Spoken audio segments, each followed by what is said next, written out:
Zone Australe, avec les peintures Movilac Réunion et Air Mauritius. Envolez-vous vers Zone Australe avec Air Madagascar.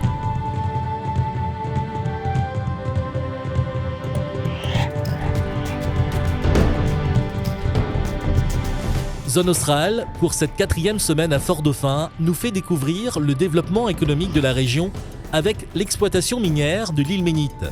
C'est un reportage signé Serge Marisy et Manon Le Chevalier.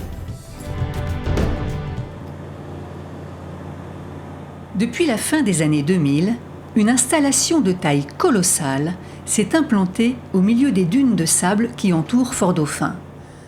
Le groupe Rio Tinto, leader international de l'industrie minière, y a déployé sa filiale malgache QIT Madagascar Minerals, la QMM. Au cœur des opérations, l'île Ménite, un mélange de dioxyde de titane et d'oxyde de fer contenu dans le sable. Nous avons 6 000 hectares à peu près de terrain à exploiter, qui se divise en 3 parties, la zone de Mandane, la zone de Perth et la zone de Sainte-Luce, qui se trouve un peu plus au nord, la zone de Perth c'est un peu plus au sud de Fort-Dauphin. Donc actuellement, nous travaillons sur le premier site d'exploitation, qui a à peu près 2000 hectares. Donc on pense travailler sur ces sites-là à peu près sur une durée d'environ 20 ans à peu près. Et puis on passer au deuxième site.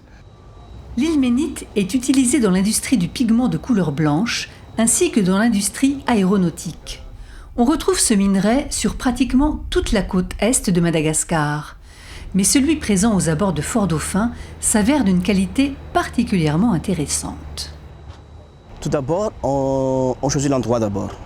L'endroit où on va faire l'exploitation.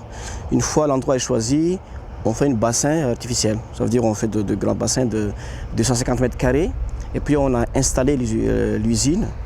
Et une fois installée, puis on fait remplir d'eau pour que l'usine flotte. Et c'est à partir de là qu'on fait l'extraction. La drague pompe le sable à l'aide d'une tête rotative. Il est ensuite acheminé vers l'usine flottante et la première séparation intervient grâce à un système de gravitation. Il récupère les minéraux lourds mélangés avec de l'eau.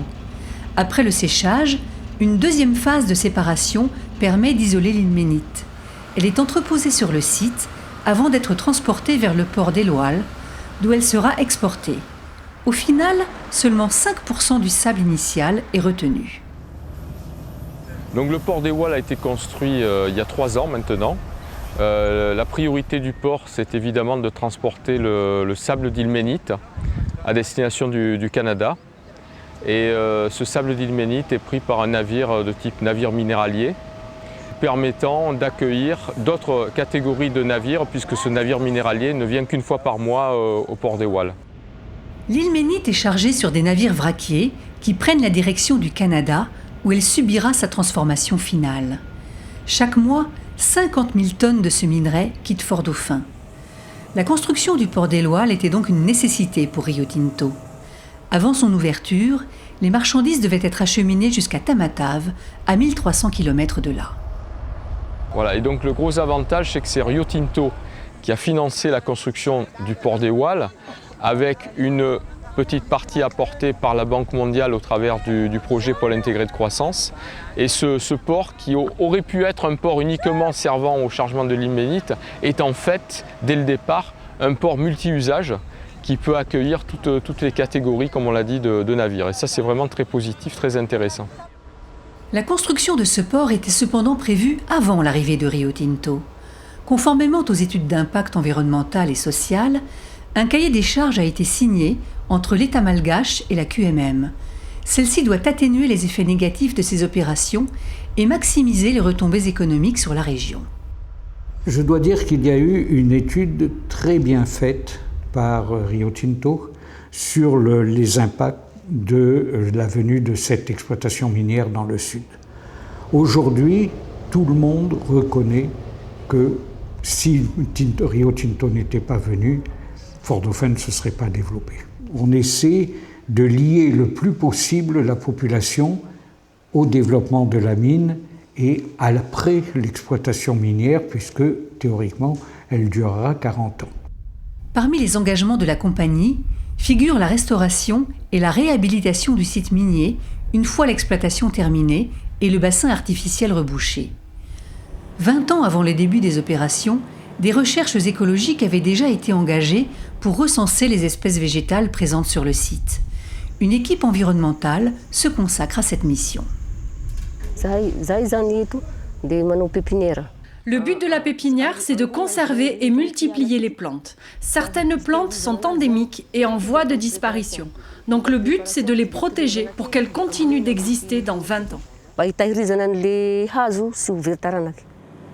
La population s'est d'abord montrée très inquiète à l'idée d'accueillir cette mine. Les différentes mesures prises par Rio Tinto ont contribué à la rassurer.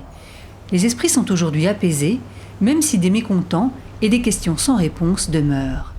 Et les Fort-Dauphinois attendent les retombées économiques promises.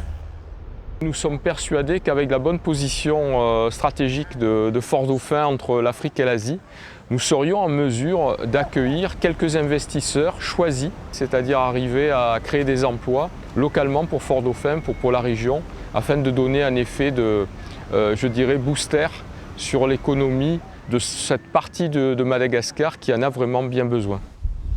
Un développement stratégique pour Fort-Dauphin, mais pas seulement. Plusieurs sociétés réunionnaises ont déjà manifesté leur souhait de s'implanter autour du port des Loiles. Il n'est situé qu'à 48 heures de mer de chez nous.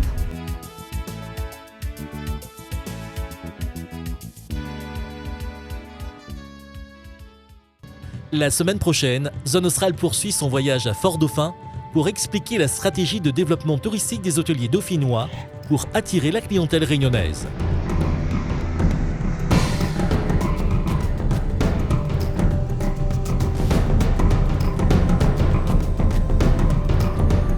Zone Australe, avec les peintures Movilac Réunion et Air Mauritius.